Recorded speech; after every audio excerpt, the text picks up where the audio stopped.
Kiev, Ukraine. I may be the first former head of state since a Habsburg to be left stateless. In the past, I've also been described as one of the worst enemies of President Vladimir Putin of Russia.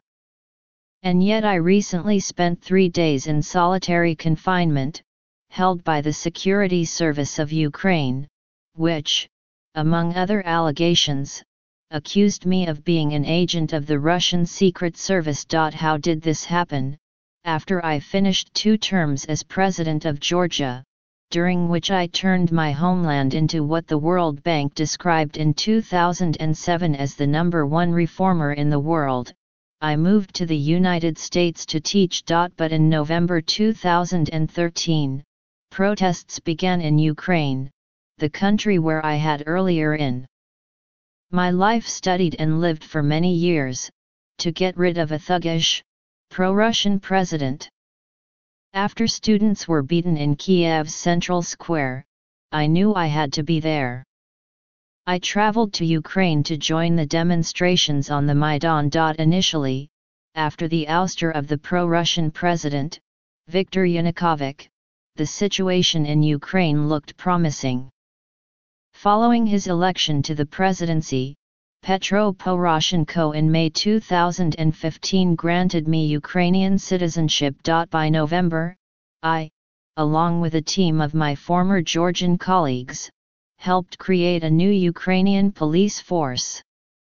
We also completely transformed the corrupt way state contracts were purchased and helped to form the National Anti-Corruption Bureau of Ukraine, a watchdog. At that time, Mr. Poroshenko welcomed our help. He described me as a great friend of Ukraine and granted me and other Georgian reformers citizenship. Several of us were invited to join the Ukrainian government. One became the head of the National Police Force and another was appointed Minister of Health. Another Georgian became the Deputy Director of the Anti-Corruption Bureau. I volunteered to serve as governor of the Odessa region, to defend it from Russian attempts to take it over and to jumpstart reforms there.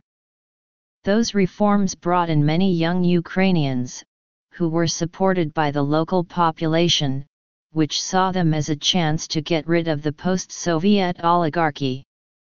Everything was going well, but by late 2016, we found our efforts at implementing reforms were being stymied by the central government. Mr. Poroshenko, an oligarch who had gotten rich under the old system, and his entourage not only stopped helping my team in Odessa and other reformers in the government but also directly started to undermine some of our initial achievements. I believe that this was mostly out of personal interest. More transparency in public institutions was leading to less space for them to make money. Moreover, the National Anti-Corruption Bureau had begun to go after some of the president's close associates. In November 2016, I resigned from my post as governor and founded an opposition party. The government tried to stop us from forming it. A few months later, while traveling abroad, I was stripped of my Ukrainian citizenship. Because I had given up my Georgian passport to become a Ukrainian national, that meant I was now officially stateless.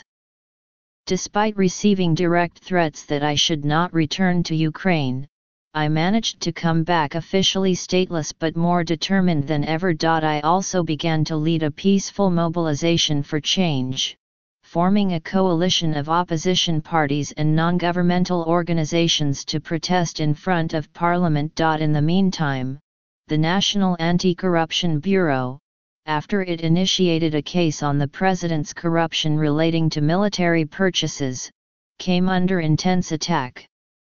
Its detectives were interrogated by prosecutors, its undercover agents were exposed, and attempts were made at curtailing its authority.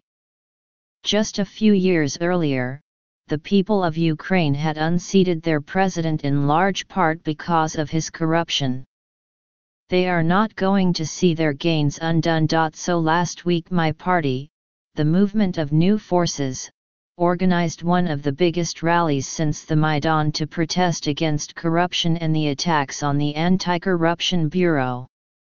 2 days later, my apartment, which is near the Maidan, was searched by special troops who tried to arrest me without ever showing me any warrant.